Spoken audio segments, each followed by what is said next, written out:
Bonjour à tous, c'est parti pour un grand débrief de l'ActuTech. On est ensemble pour une demi-heure. Je vous présente les sujets et commentateurs juste après.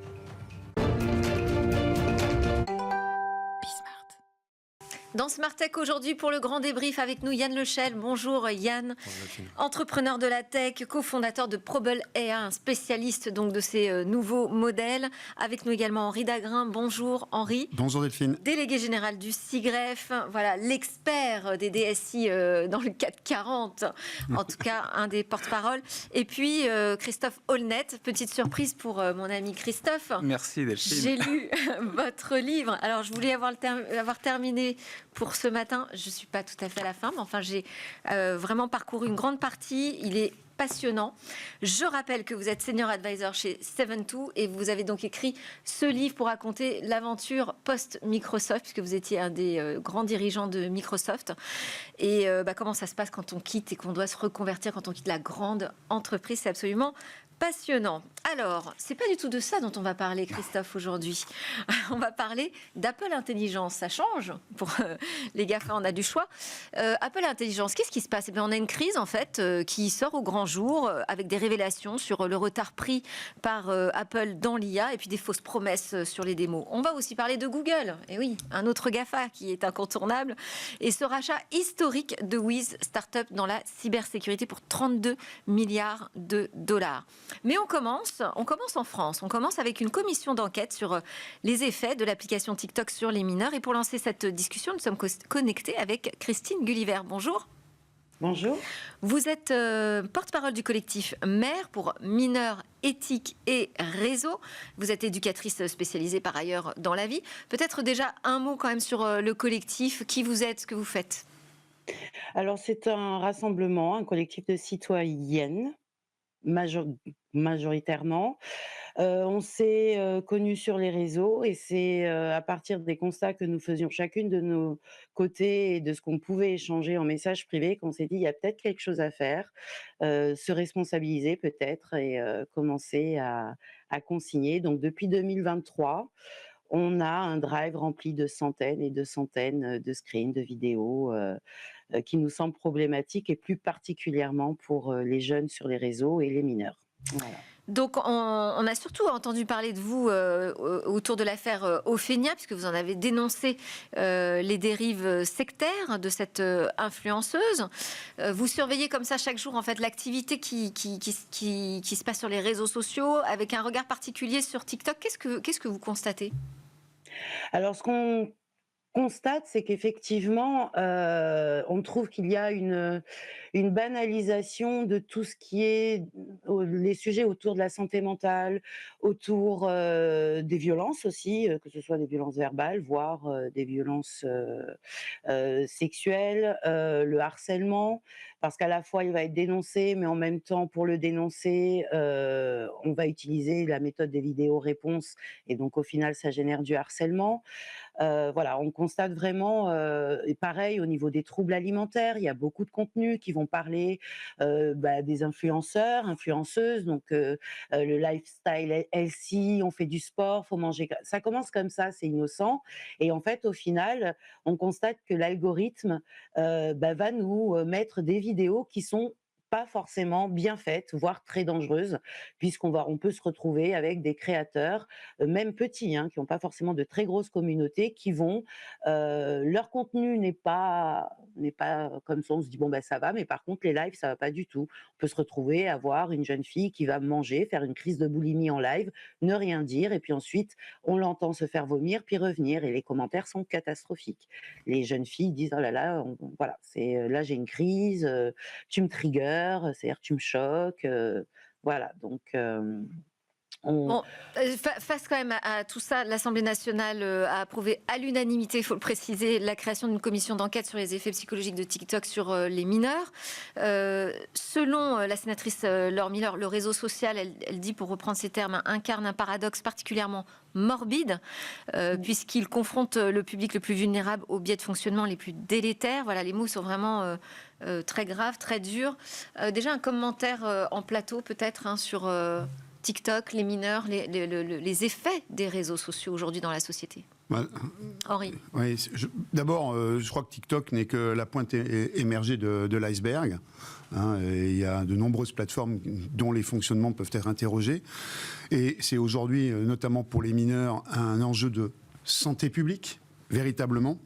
Mais c'est également, il faut analyser les effets destructeurs en matière d'attention et donc d'apprentissage aujourd'hui. C'est donc l'avenir de l'éducation des jeunes générations qui est aujourd'hui perturbée. Moi, hier, j'étais dans une grande école du numérique et les dirigeants me disaient, mais aujourd'hui, la capacité d'attention des jeunes, les mettre dans un amphi pendant 1h30, c'est juste impossible. Ça marche pas. Bon, c'est quand même pour notre génération où ça a été notre mode d'éducation, on se dit mais il y a quand même quelque chose qui est profondément. Alors on doit peut-être aussi réinventer la manière dont l'éducation. Oui, non, mais d'accord, mais on peut réinventer, mais quand même constater que l'attention des jeunes, elle est totalement aujourd'hui mise en cause. Et puis. Derrière, il y a également des enjeux, notamment sur la capacité d'influence de la Chine sur les modes de vie occidentaux à travers TikTok. Et d'ailleurs, ils ont eux-mêmes changé le fonctionnement de TikTok en Chine. Voilà. Et puis, moi, ce que j'aimerais bien, c'est qu'on fasse le lien entre TikTok et les plateformes de cette nature, et puis le désastre économique et écologique que représente la fast fashion, parce que c'est derrière, c'est un apprentissage à ces modes de consommation qui est insufflé auprès de la jeunesse. Et donc les deux me paraissent intimement liés, et je crois qu'il y a aujourd'hui une commission d'enquête également, et des textes qui sont aujourd'hui travaillés au niveau notamment de l'Union européenne sur justement le caractère catastrophique d'un point de vue économique, bien sûr, pour l'industrie en Europe, mais également d'un point de vue écologique. Donc je crois que si on réunit les deux, eh ben, on a un effet massif sur le fonctionnement des sociétés occidentales et notamment de la société européenne et de son économie. Donc tout ça doit aller beaucoup plus loin. Et il faut revoir le DSA, le Digital Services Act. Bon, oui. Oui. Ça, je voulais faire réagir justement le collectif Mère là-dessus, mais Christophe. Moi, ce que je pense, Henri le disait, je crois que ces sujets-là doivent être probablement gérés à l'échelle européenne. Parce que je trouve ça très très bien qu'il y ait une commission d'enquête qui se saisisse du problème. C'est un problème qu'on constate tous, un problème de santé mentale, un problème majeur. On se retrouve finalement de façon un peu... On pourrait dresser un parallèle avec l'industrie du tabac dans les années 50 où des médecins venaient vous expliquer que tous les bons médecins fument des camels, ou Philippe Maurice qui expliquait que la fumée était très bonne pour la gorge. Bon, là, on se dira peut-être dans 20 ans, on a sacrifié une génération. La question, c'est qu'il y a une telle addiction, une telle généralisation, une telle globalisation de l'utilisation de ces plateformes que le plan d'action, je dirais, qui va suivre la décision du Parlement, il ne peut vraiment avoir, à mon avis, un impact, à moins qu'on décide en France unilatéralement d'interdire les réseaux sociaux au moins de 16 ans. Et encore faudra-t-il avoir un mécanisme, par exemple, de vérification de l'âge. On parlera peut-être un tout petit peu après des solutions. Mais à mon avis, c'est à l'échelle européenne qu'il faut se saisir de la chose. Et moi, je pense qu'on n'arrivera pas à s'en sortir si on n'adresse pas le sujet de la vérification de l'âge. Une certaine forme de contrôle des algorithmes en fonction du code, par exemple, en en atténuant le degré addictif à partir d'une certaine heure le soir, comme le font par exemple les Chinois, vous le signalez. Mais pour ça, il faut qu'on ait une vérification d'âge et il faut qu'on soit prêt. Et il y a aujourd'hui des mécanismes qui existent à travers de tierces parties, etc. On voit la difficulté d'imposer ces mécanismes, ne serait-ce que pour les sites pornographiques. Oui, mais c'est de la lâcheté. C'est de la lâcheté. Et je dirais que depuis l'arrivée de Trump au pouvoir, la situation est encore pire parce que c'est plus seulement devenu un enjeu de guerre économique, mais de guerre idéologique autour de la liberté d'expression. Et donc, je ne suis pas très optimiste sur quel va être le levier à l'action derrière. Ce qui pas dire qu'il ne faut pas le faire. Il faut sensibiliser, mais ça doit se régler, à mon avis, au niveau européen. Yann ?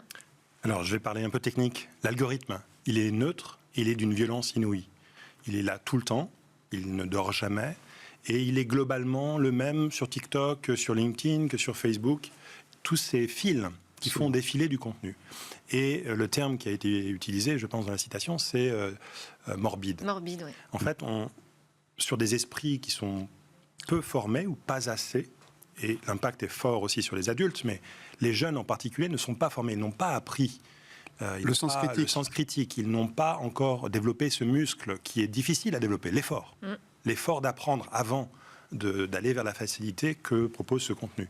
Et donc, il faut absolument bien comprendre au niveau sociétal qu'il y a là un enjeu que nous ne maîtrisons pas, puisque ces sociétés-là ne proposent pas le contenu en disant, voilà, vous, la France, vous allez être exposé à tel contenu. On le découvre a posteriori. D'ailleurs, bravo, madame, de l'association Mère, justement, de faire ce travail de reconstruction des contenus qui sont exposés sur des écrans qui ne sont pas les nôtres, donc ceux des enfants, pour pouvoir témoigner de la dangerosité de ce contenu. Mais on est sur une pente glissante. Et donc, il me semble qu'il faut prendre le sujet courageusement, que cette notion d'âge est critique, si on considère que la formation, c'est jusqu'à 18 ans, par exemple, et ça va au-delà, évidemment. Donc, d'une part. Et d'autre part, il y a un sujet qu'on évoque assez peu, c'est cette notion de free speech, c'est-à-dire à quelle personne est-ce qu'on attribue tel ou tel contenu. Il y a beaucoup trop de comptes anonymes et de comptes qui sont des robots de campagne, et tout ça n'est pas connecté au droit de parole. Le droit de parole est attribué à l'individu, à une personne, à un citoyen, pas à une machine. Et donc c'est tout ça qu'on doit commencer à traiter. Il va falloir qu'on le traite de manière très sérieuse. Alors, bon, justement, moi, vous l'avez tous évoqué, l'échelle européenne. On a déjà une réglementation, ça s'appelle le DSA, le Digital Services Act. Qu'est-ce que vous attendez de plus, Christine, de cette commission qui va se mettre en place là au niveau français? D'ailleurs, j'ai cité Laure Miller en disant sénatrice, elle est députée, pardon. Oui. Comme l'a dit Madame la députée Laure Miller, oui, il faut qu'elle aille voir sous le capot pour voir comment cela fonctionne réellement, parce que, comme ça a été déjà relevé, le système de signalement, par exemple, que nous, on a plus qu'usité, on a fait des centaines de signalements en suivant le protocole de TikTok. On a été retoqué à 98% du temps, et on a même été averti qu'on faisait des signalements abusifs, alors que non, clairement non, c'était bien des mineurs qui étaient en live. Ensuite, on s'est retrouvé à faire des signalements pharos, et en échangeant avec les gens, on s'est rendu compte qu'ils ne connaissent pas. Donc, ce qu'on attend, c'est qu'il y ait un éclaircissement sur leur fonctionnement, et que derrière, il y ait des décisions de prise qui puissent répondre à toutes les questions qui viennent d'être abordées, et qui puissent être le plus préventif possible. Est-ce que il y a assez de moyens humains chez TikTok? Parce qu'on sait que les vérifications des signalements sont avant tout aussi un algorithme qui va réagir. C'est d'ailleurs pour ça que c'est facile de faire sauter des comptes pour certains. Alors, c'est ça, c'est très nébuleux. On arrive à faire sauter des comptes pour des raisons où il y a plein de créateurs qui vont vous dire « je ne comprends pas, j'ai eu un raid ». Alors nous, on l'a vécu quand on a commencé, hein. On a chacune eu droit à notre raid, avec moi j'ai eu une vidéo qui a sauté parce que la communauté a fait du signalement en masse, mais ma vidéo n'enfreignait aucune règle. Mais parce que c'est un signalement en masse, l'algorithme part du principe qu'il y a un problème. Donc, on fait sauter la vidéo. Donc, ce fonctionnement-là, comprendre vraiment ce qu'il en est, est-ce qu'il y a des moyens humains réels engagés par TikTok? Est-ce qu'il ne faudrait pas des signaleurs de confiance interne en lien avec les signaleurs, les institutions telles que e-Enfance? Est-ce que ça existe déjà? Est-ce que c'est déjà suffisant? Voilà, nous on attend qu'ils comprennent, et que derrière il puisse y avoir des décisions, des actions menées vraiment concrètes. Par exemple, on taxe bien des grandes industries parce qu'elles polluent. Pourquoi pas taxer aussi les TikTok et les plateformes parce que elles génèrent des problèmes de santé mentale importants socialement. Voilà, c'est le genre. Nous, on a des pistes de réflexion, mais on est surtout dans le constat, et on est surtout là pour amener ce qu'on constate, et chacun son rôle aussi. Voilà. Alors, Yann a raison de féliciter le collectif, de vous féliciter pour le travail que vous menez, vraiment. Et toutes les questions que vous posez, c'est les bonnes questions. Donc, on espère effectivement que cette commission servira au moins à nous permettre d'y voir plus clair et à y répondre. Merci beaucoup, Christine Gulliver, d'avoir été avec nous en ouverture de ce débrief. Je rappelle donc que vous êtes la porte-parole du collectif Mère. On enchaîne, nous, avec un autre sujet, celui d'Apple Intelligence. Apple et l'intelligence artificielle, aïe aïe aïe. Donc révélation sur un retard, sur des mensonges, sur les démonstrations qui ont été faites notamment lors de la WWDC, la conférence des développeurs d'Apple, qui s'est tenue en juin 2024, là où on a vu toutes les promesses en fait de Cupertino. Voilà, comme elle sait nous parler de cette révolution de l'intelligence artificielle qui allait arriver dans Siri. Et puis là, on découvre finalement que non, finalement, Siri, la version de Siri qui était attendue, elle n'est pas prête. C'est le blogueur John Gruber, qui est vraiment un fin connaisseur d'Apple, qui a publié un édito assassin. En fait, il s'en veut. Il dit, j'ai jamais été aussi en colère contre moi-même, finalement, d'avoir cru à tout ça aveuglément. Il dit, il y a quelque chose de pourri aujourd'hui à Cupertino. On a le journaliste de Bloomberg qui rapporte une réunion qui est véritablement une réunion de crise au sein d'Apple, avec le responsable de Siri qui dit qu'il n'est pas certain de savoir quand les améliorations attendues seraient réellement lancées. Et il parle de honte, de situations très embarrassantes. Comment est-ce que vous expliquez, vous, ce retard, cette situation dans laquelle se retrouve Apple par rapport à l'IA? Yann? Tout va bien chez Apple. C'est la société la plus valorisée au monde, au-delà de 3 000 milliards, malgré les annonces de Trump.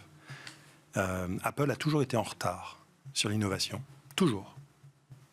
Et réussi à capitaliser malgré tout, puisqu'ils ont une approche que j'apprécie plutôt, de ne pas compromettre sur l'expérience utilisateur finale. Donc évidemment, ils ont d'ailleurs commencé avec Siri, mais ce n'était pas tout à fait au niveau. Et ils sont finalement toujours un petit peu en retard sur le sujet des assistants vocaux parce que ce n'est pas prêt. La technologie n'est pas prête pour monsieur, madame, tout le monde. Et donc en fait, ils ne veulent pas prendre le risque de mettre l'utilisateur face à des mauvaises réponses. De la même manière que Google, qui avait pourtant les compétences pour faire de la Gen AI plus vite que tout le monde, puisque ce sont eux qui ont publié le papier, ne l'ont pas fait pour ne pas mettre en danger leur business model dominant de moteur de recherche. Donc en fait, ces entreprises font très attention.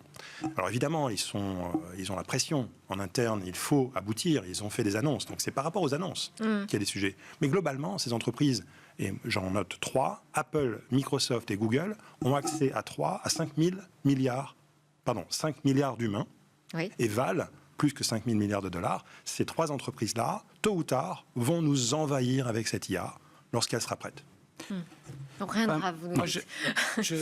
Christophe, je comprends. Ancien Microsoft, regard sur Apple. Le regard sur les GAFAM, plutôt, disons. Regard sur Apple, je pense que c'est quand même une évolution un peu préoccupante d'Apple. Pour moi, parce que Apple a toujours été dans un mode qui consistait à avoir une culture du secret, à attendre et tout d'un coup sortir un produit et ne jamais compromettre effectivement sur l'expérience client. Peut-être le seul écart avec ça, c'était un produit qui n'a pas bien marché au début, qui était Apple Maps. Mais disons qu'ils étaient quand même toujours dans cette culture-là. Et je trouve que c'est une évolution un peu préoccupante qui montre probablement, à mon avis, 2 choses. La première, c'est qu'il y a une pression énorme sur le fait de sortir quelque chose sur l'IA, et qu'il y a peut-être des dirigeants à un endroit, peut-être sans en référer forcément à Tim Cook, qui ont un peu survendu ce qu'ils étaient capables de faire, peut-être même sous pression. Donc je pense qu'il faudra que des têtes probablement tombent, parce que ça peut créer beaucoup de malaise et de manque de confiance en interne et en externe.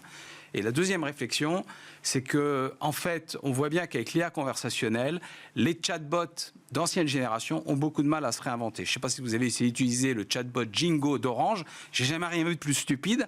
On demande à ChatGPT dans des choses et on voit bien que, en fait, c'est parfois pas facile. C'est un peu comme vous avez un vieux vélo et vous mettez un moteur électrique dessus, les freins ne fonctionnent pas, ça fonctionne pas. Et à un moment donné, il faut peut-être se dire, j'arrête et je recommence.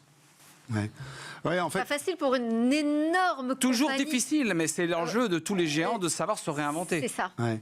En fait, ça renvoie à un vrai sujet, mais qui concerne d'ailleurs tous les DSI.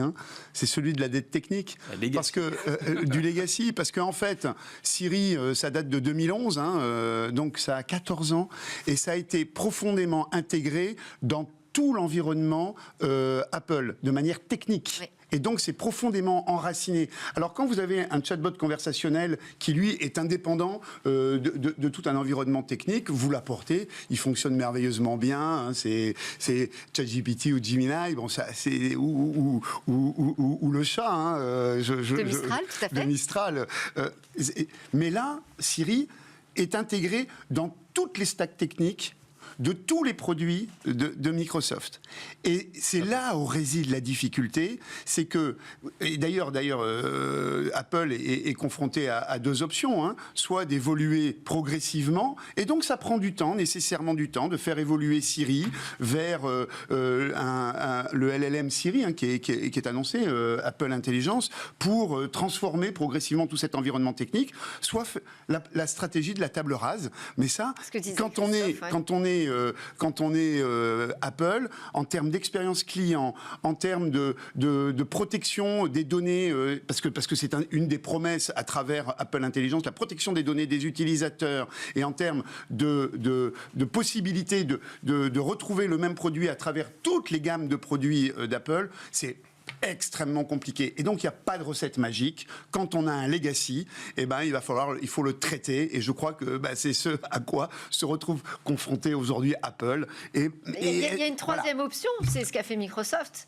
C'est de décider d'aller chercher à l'extérieur, finalement, la technologie. Mais même attention, Delphine, ça veut dire que quand on va chercher à l'extérieur, l'intégration dans tout l'environnement de développement, avec toutes les règles extrêmement rigoureuses qu'Apple s'applique sur toutes ses stacks techniques, ça se fait, c'est pas simple. Parce que Apple a choisi d'être dans un environnement fermé. Absolument. Voilà. Oui. Ils ont tout de même annoncé qu'ils allaient faire un partenariat avec OpenAI, si ce n'est pas déjà fait. Le problème au niveau des consommateurs, c'est cette surpromesse.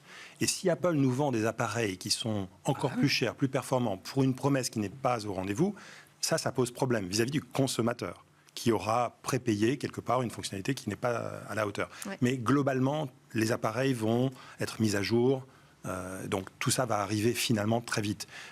Moi, j'ai été directeur des opérations chez Snips, une entreprise qui faisait des assistants vocaux, vendus à Sonos. Personnellement, j'utilise Siri tous les jours, vocalement. Je ne suis pas sûr que je sois représentatif de la population.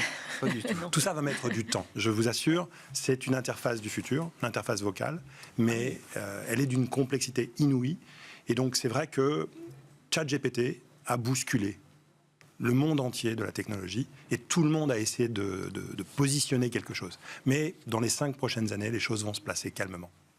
Allez, on n'a plus beaucoup de temps pour parler quand même de Google qui a racheté la start-up de cybersécurité Wiz pour 32 milliards de dollars, plus grosse acquisition jamais réalisée dans son histoire. En lien avec, Google fait le lien avec l'utilisation croissante du cloud qui augmente les risques cyber. Donc, est-ce que ce rachat veut dire que l'heure est grave ? Comment vous l'interprétez ? 32 milliards de dollars, c'est quand même spectaculaire pour une boîte de la cyber. Oui, effectivement, ils ont explosé tous les compteurs. On est à 45 fois le revenu annuel récurrent. Donc, 32 milliards, oui, c'est une somme gigantesque et donc une très bonne capacité de négociation de l'équipe Wiz, puisqu'on voit que ça traîne depuis 18 mois. Donc ça, c'est remarquable. Mais au-delà de ça, je pense que c'est surtout une formidable opération stratégique parce qu'aujourd'hui, la plupart des grandes entreprises, elles sont multi-cloud avec un oligopole, dont le challenger est Google Cloud. Le produit Wiz, par sa nature multi-cloud, lui, il est un peu intégré au-dessus par les grands clients pour suivre les risques cyber liés au cloud et faire des remédiations automatiques. Donc, quelque part, c'est un outil qui est un peu englobant tout cela. Donc, pour Google, avoir l'outil, on promet bien sûr qu'il continuera à travailler avec tout le monde. On connaît l'histoire. Et puis, ils vont d'abord, ça va leur donner de la crédibilité vis-à-vis des clients parce que le produit Google va être plus sécurisé par lui-même. Et puis, petit à petit, il sera assez naturel, comme tous ces acteurs le font, d'orienter progressivement les clients. Pourquoi vous n'utilisez pas un peu plus des ressources Google Cloud plutôt qu'Amazon Web Services ou Azure ? Oui, évidemment. Vous connaissiez Wiz, j'imagine. Oui. On nous dit que c'est l'acteur incontournable aujourd'hui dans la cyber. On l'avait découvert lors d'une learning expédition en Israël quand nous avions fait en avril 2023, je crois, avec quelques députés et sénateurs. Et on avait été découvrir Wiz, entre autres. Et puis, l'unité 8200, dont sont issus les fondateurs de... Oui, bien sûr. Voilà, donc... Mais il faut bien voir que c'est pas, en fait, une société américaine qui rachète une société israélienne. En fait, parce que le marché domestique de ces startups israéliennes, c'est le marché américain. Et là, il y a une fusion qui est assez importante. Donc, le développement naturel de Wiz, c'était bien le marché des États-Unis. Nous, tout ce qu'on espère, et bien entendu, c'est que il y a une situation de dépendance déjà des clients de Wiz, notamment lorsqu'ils sont inscrits dans des stratégies multi-cloud et des stratégies cloud hybrides, que on ne retrouve pas des comportements tels que ceux que l'on a pu connaître de la part de Broadcom avec le rachat de VMware. Bon, la situation est très différente, mais en tous les cas, on est sur un tel niveau de rachat que derrière, il va y avoir une tendance naturelle à vouloir valoriser cette acquisition financièrement, et donc les clients devront être attentifs aux comportements commerciaux aux stratégies commerciales à venir. Voilà. On n'est pas sorti de nos dépendances sur le cloud. Alors après, on est dans des situations de dépendance. Pourquoi est-ce que des Wiz, ça se crée en Israël et pas en Europe? Est-ce que l'Europe est capable de faire émerger de tels acteurs d'abord de faire émerger de tels acteurs? Je pense qu'il y en a. Et il y a de belles pépites dans le domaine de la cybersécurité en Europe, en France et en Europe. Et puis ensuite... Google avait racheté Mendiant. Mendiant était à l'origine fondé par des Français, si je me trompe pas. Et les conserver. Ouais. Et les conserver en Europe. Pas conserver. Ouais. Voilà. Yann? Alors, petite réaction, en tout cas, sur les sommes évoquées, mais surtout la surface d'attaque. C'est-à-dire que ces acteurs que sont notamment AWS, Azure et Google Cloud, sont les acteurs dominants de la première division du cloud dans le monde. Et ces acteurs ont une telle surface d'attaque qu'ils doivent se protéger. Ah oui. Et donc, 32 milliards sur un malentendu, ça fait 1,5% de la valorisation de Google, qui vaut 2000 milliards. Finalement, c'est la moindre des choses. C'est-à-dire que ces entreprises-là ne peuvent pas se permettre d'être attaquées. Elles le sont au quotidien. Donc, il leur faut les meilleurs. Si cette solution est la meilleure, c'est peut-être pas cher payé. Souvenons-nous de Yahoo, qui a été hacké intégralement dans les années 2000, parce qu'ils avaient baissé leur garde. Et à un moment donné, ces acteurs, s'ils périclitent, c'est fini. Mais est-ce qu'on est obligé de racheter pour ça? Est-ce qu'on est obligé de passer par de l'acquisition? Absolument. Quand on est un hyperscaler, oui. Globalement, il faut intégrer. Je pense que le scénario. Je pense que la sécurité est un des éléments, mais il y a aussi une opportunité stratégique d'un point de vue commercial de gain de part de marché, parce qu'ils vont avoir une position stratégique vis-à-vis d'un grand nombre de clients. Imaginez un client où Google Cloud représente 5% des workloads cloud, qui est un client Wiz. Tout de suite, ils prennent une position stratégique au sein du client. Ils vont pouvoir orienter leur choix derrière en s'appuyant sur le fait qu'effectivement, ils ont une sécurité parfaite grâce à Wiz. Et éviter que les deux autres hyperscalers ne rachètent Wiz aussi, oui. Et augmentent les tarifs ou leur empêchent d'être aussi bien défendus. Donc, quelque part, cette consolidation s'opère sur la stack totale. Et là, on se rend compte qu'on ne peut plus être dans la compétition. Wiz était le partenaire de l'année pour Microsoft en 2024. D'accord. Je termine en présentant votre ouvrage, Christophe, que j'ai bientôt terminé, que je lis avec grand plaisir. Le jour où j'ai quitté Bill Gates, j'ai plongé dans les tumultes de la reconversion. Christophe Holnet, merci beaucoup. Yann Lechel, merci aussi. Je rappelle que vous êtes à l'œuvre sur Probable AI. Et Henri Dagrin, merci beaucoup pour être là et nous parler aussi au nom du SIGREF. À très bientôt sur la chaîne Be Smart for Change.